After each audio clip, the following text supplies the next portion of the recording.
Salut à tous. Donc, une personne est morte lors de cette manifestation des Gilets jaunes. C'est une grand-mère, une mère, une femme. Et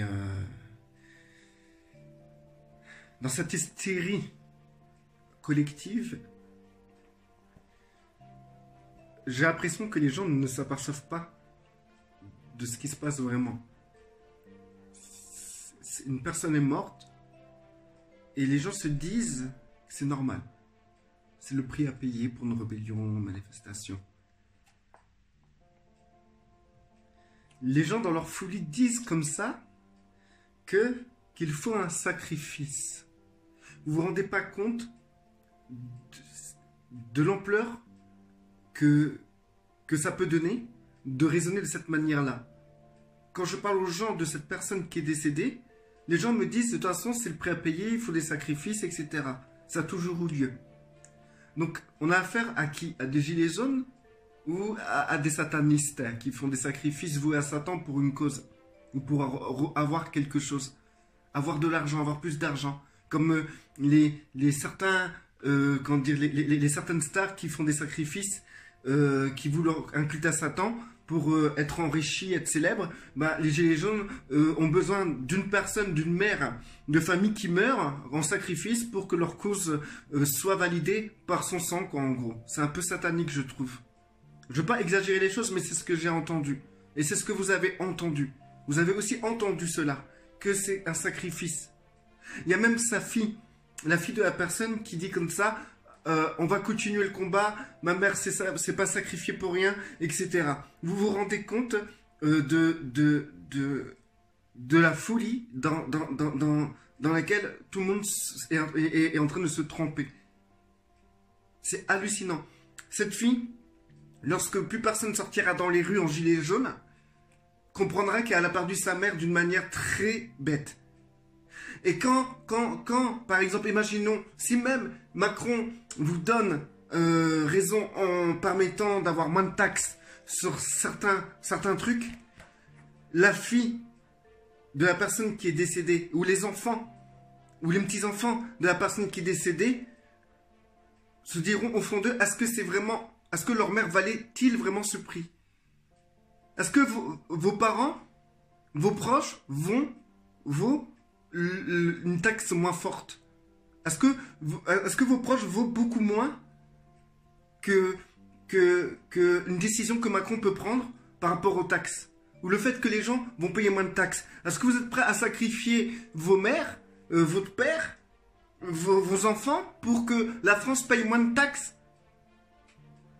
Lorsque cette jeune fille, avec sa famille, vont enterrer cette personne qui a été écrabouillée par une voiture, je pense qu'elle réalisera. Ils réaliseront la stupidité de ce qui s'est passé. Pour l'instant, tout le monde est dans l'hystérie.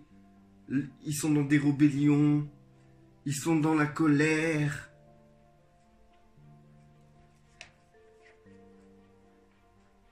Alors, comme j'écris, le prix de la vie d'une femme ne vaudra jamais le prix de vos taxes dans toute votre vie. Toute la réduction des taxes que vous pourrez avoir ne vaudra jamais, au grand jamais, la vie de cette personne.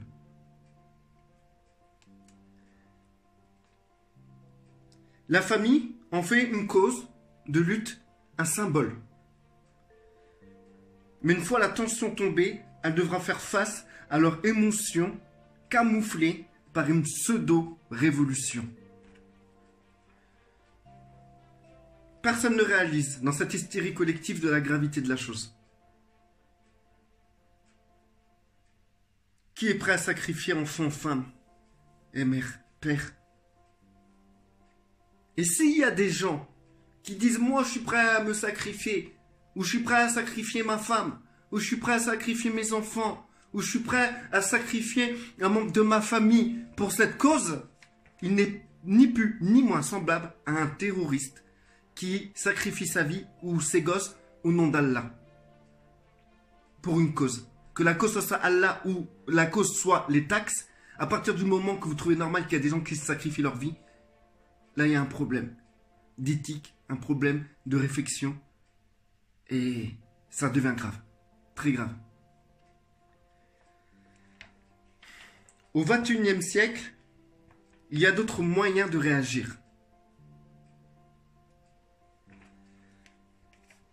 Je vais mettre une vidéo là.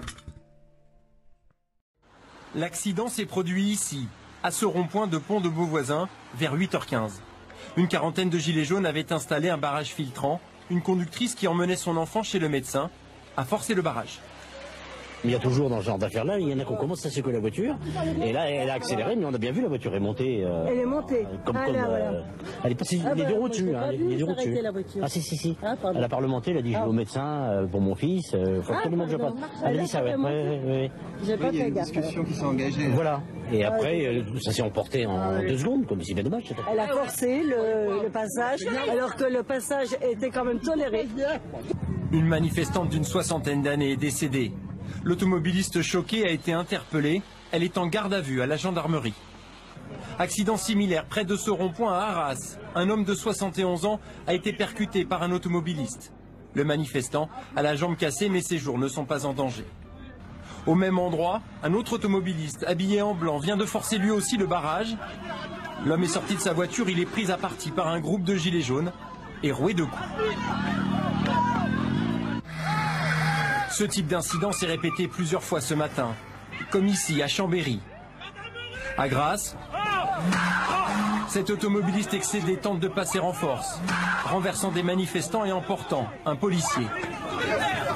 L'agent a été légèrement blessé. L'automobiliste est menotté sous les applaudissements.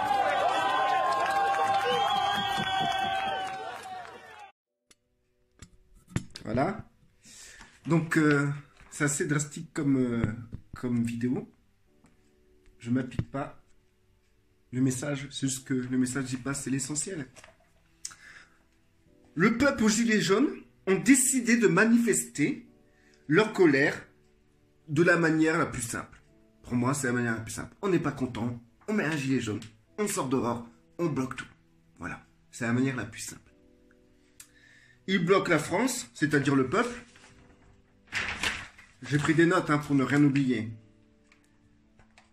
La facilité de cette chose crée une division, peuple contre peuple. C'est ce qu'on voit. Je vais vous mettre des vidéos. Des combats ont éclaté entre personnes du peuple. Totalement ridicule. C'est totalement ridicule. Soi-disant, on sort pour manifester notre colère contre Macron, on finit par se frapper les uns les autres. On finit par bloquer des personnes, on les empêche de vivre. En plus de ça, des personnes qui veulent passer, on leur fait trembler leur voiture. On casse la voiture des personnes qui veulent pas participer à votre manifestation. Ça devient ridicule. Et qu'est-ce qu'on peut attendre d'un peuple? À part de réagir d'une manière violente. Bah, moi, je suis pas dans cette idée qu'un peuple ne puisse pas réfléchir. Je suis plutôt dans le fait de la réflexion, qu'un peuple a de la réflexion et qu'il peut réfléchir. Pourquoi on crée un gouvernement, on met un gouvernement pour qu'il réfléchisse à notre place? Parce que le peuple n'est pas capable de réfléchir. Au lieu de sortir et foutre le bordel. C'est pas mieux de réfléchir? Il y a des tas de choses à faire, frère. J'allais dire frères et sœurs. Il y a des tas de choses à faire. Il y a des tas de choses à faire, des manières de se comporter qui est tellement intelligente qu'il peut déstabiliser justement le gouvernement. Mais faire le bordel comme ça, vous déstabilisez simplement le peuple. Et en plus de ça, les seules victimes qu'il y a eu, bah, c'est des gens du peuple. Ils veulent un mai 68. Mais on est en 2018. Bientôt 2019. L'idée, c'est que mai 68, ça a marché. Ça a marché. Donc, si ça a marché en 68, on va faire ça aujourd'hui. Ça marchera. Pourquoi ça ne marcherait pas? Ça marchait en 68. Pourquoi en 2018, ça ne marcherait pas? Voilà le raisonnement. Mais qui se demande si cela est une solution en 2018? Ce qui s'est passé en mai 68, est-ce qu'en 2018, cela est une solution? est-ce la solution? Si vous me dites, ouais, c'est la solution, c'est la the solution, ok, bon, dans ces cas-là, voilà, vous êtes coincés les gars, allez foutre le bordel. Mais maintenant, si vous dites, c'est une solution, dans ces cas, ça veut dire qu'il y a d'autres solutions, et je vous invite à chercher d'autres solutions que celle-ci. Alors, ils bloquent tout, puis ensuite vont consommer ce qui est taxé. Un peu l'image du serpent qui se mord la queue, qui se bouffe lui-même. On lutte contre les taxes, on dit qu'on paye trop de taxes, et une fois que les gens ont fini de manifester, ils vont aller acheter de l'alcool où c'est le produit le plus taxé, ils vont faire le plein d'essence, ils vont consommer, ils vont s'acheter des clubs, et ils vont faire tout ce qu'ils ne veulent vraiment plus faire, quoi, au fond, payer leurs taxes. Donc du coup, les gens se rebellent, mais finissent par consommer et payer les taxes qui les mettent en colère, quoi, tout simplement. Le problème n'est-il pas au niveau de la consommation? La consommation n'est-il pas la clé, au fond? C'est facile de sortir dans les rues, foutre le bordel, mais maintenant, modifier notre manière de consommer, ça demande un sacrifice. Ça vaut beaucoup plus, c'est beaucoup plus dur que laisser une personne se sacrifier et se faire écrabouiller par une voiture et en faire un symbole. Ça vaut beaucoup plus que ce genre de sacrifice, parce que ça va demander un effort sur soi et sur sa vie de tous les jours. C'est pas juste un week-end, c'est pas juste un samedi, un dimanche, ou peut-être tous les week-ends, ou peut-être ceux qui travaillent pas la semaine. Mais ça demande un sacrifice personnel où vous allez modifier carrément votre manière de consommer. Donc, je vais mettre des images, tiens, de personnes qui se frappent dessus, tiens.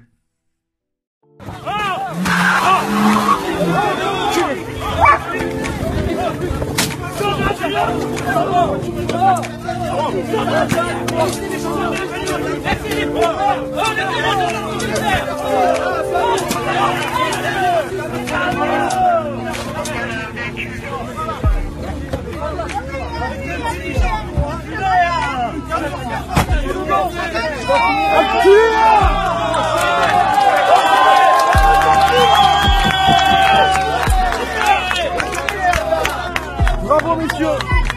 T'as gagné la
On le laissait partout des gens, il peut bien me poser. On est la couillon, c'est bien même ta gueule.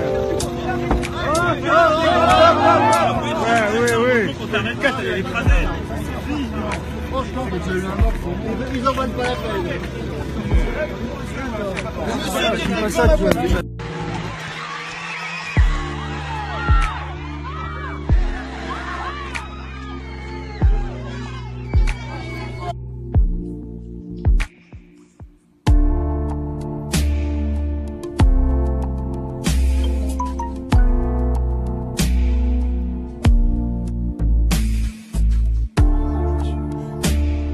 Si tu vas voir ça, les gars,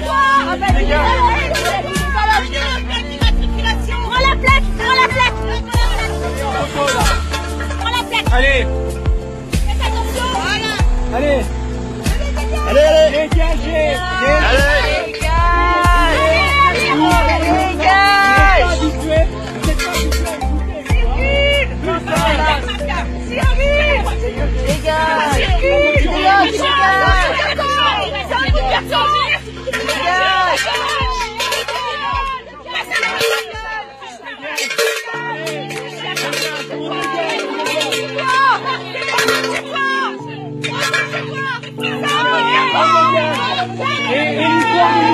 Et l'histoire des Noirs, on va plus entendre parler de ça.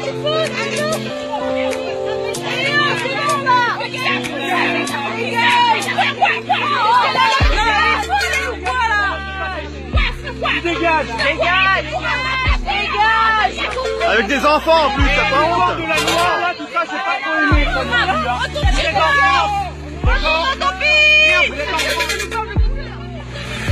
Allez, casse-toi, tout, casse-toi.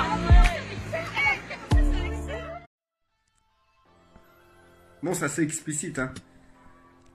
Franchement, et ne dites pas, ouais, non, ça c'est des casseurs, ils sont venus foutre le bordel. Non, c'est des gilets jaunes lambda. Alors, n'y a-t-il pas une autre solution? Des lobbies qui s'enrichissent? Qu'est-ce qui est taxé au fond? Les clubs, le tabac, l'essence. Ce que j'ai dit là précédemment.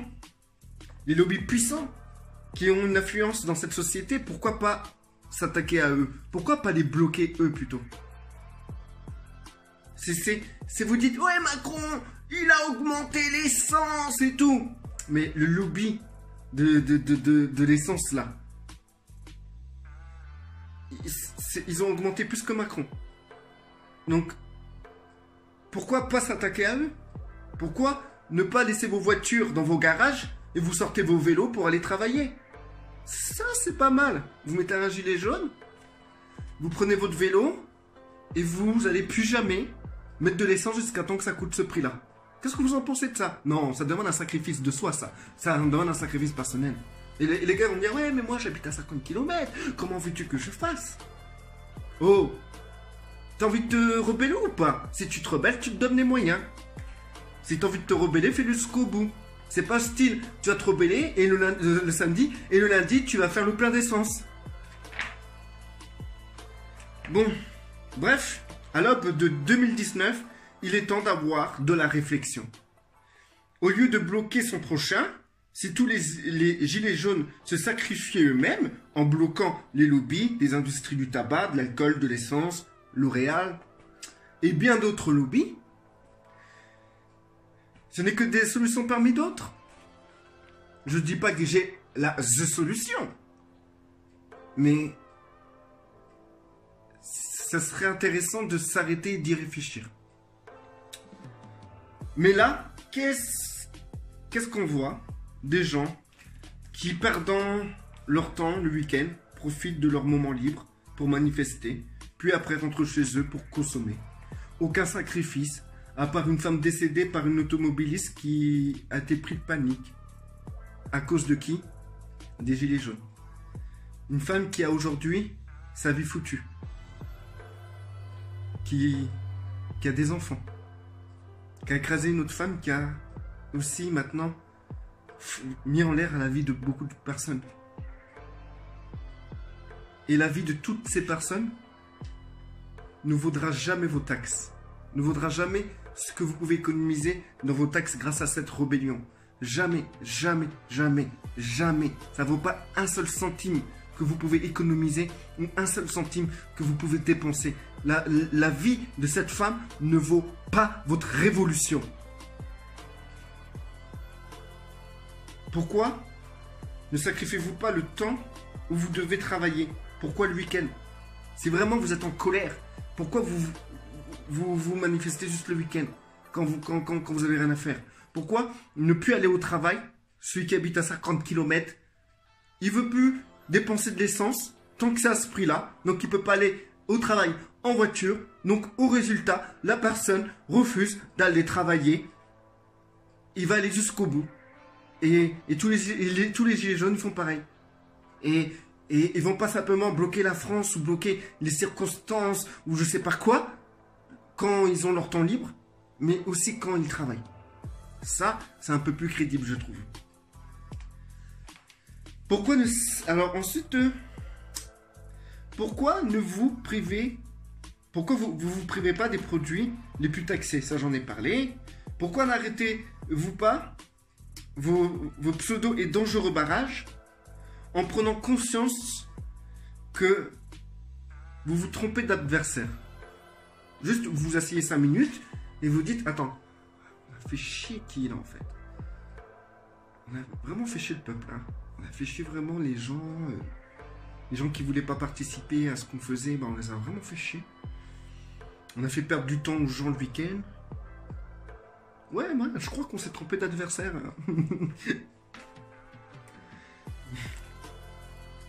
Pourquoi vous créez pas de groupe de débat entre vous, tout ça, pour trouver un moyen de financement crédible pour une France meilleure dans une transition écologique? Donc pourquoi pourquoi ne pas créer quelque chose de collectif, on va dire, dans tout le pays, pour proposer à Macron une autre solution de financement, un autre moyen de pouvoir, avancer en dépensant d'une autre manière, d'une manière plus intelligente, en étant moins taxé ou plus taxé, je sais pas. Mais il faut avancer, il y a des choses qu'il faut payer. La France a une dette. Pourquoi vous ne proposez pas de solution à Macron? Pourquoi pas? Si c'est des solutions beaucoup plus intelligentes de ce qu'il fait, pourquoi il ne vous écouterait pas? Lui qui veut réconcilier la politique avec le peuple, ça pourrait fonctionner. Alors, il est facile de se sacrifier lorsque c'est les autres qui meurent, qui ont leur voiture fracassée, qui ont peur et qui finissent par détruire leur propre vie. Il est facile de dire que voilà, on se sacrifie pour cette révolution quand c'est les autres qui s'en prennent plein à la figure. C'est facile de se sacrifier lorsqu'on prend des jours comme le week-end et que la semaine, on retourne travailler comme de simples consommateurs. C'est facile de sortir dehors et crier sa colère, puis rentrer chez soi, comme si de rien n'était. Les gens ne sortent pas dehors pour construire la France, mais créer le désordre pour être des meilleurs consommateurs. Pourquoi les gens vont dehors? C'est pour avoir plus de pouvoir d'achat, pour être les plus grands consommateurs. Et est-ce que votre vie de consommation vaut la vie de cette personne qui est décédée?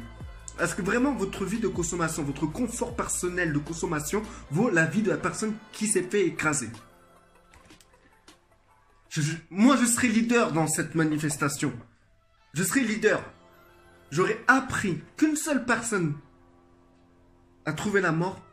J'aurais crié haut et fort devant tous les gilets jaunes qui m'ont écouté. Parce que, entre guillemets, imaginons si je suis leader, eh ben je leur dirais d'arrêter maintenant tout. On arrête. On arrête. On arrête. Il y a une personne qui est morte là. On ne s'est pas levé pour que les gens meurent. On s'est levé pour être des meilleurs consommateurs, les gars. On a foiré. Je suis contre la politique de Macron. Mais ma conscience est libre. Je n'ai pas voté pour lui. Ok, les taxes augmentent. Vous sortez vos gilets jaunes. Bravo. Mais ne vous prenez certainement pas pour des héros. Quand la crise économique tombera sur la France, parce qu'il y aura une crise mondiale, ça s'est annoncé, il faut vous renseigner les gars. Il y aura une crise. Quand la crise tombera sur la France, là, vous allez sortir des gilets de quelle couleur? Je vous laisse réfléchir. Ciao.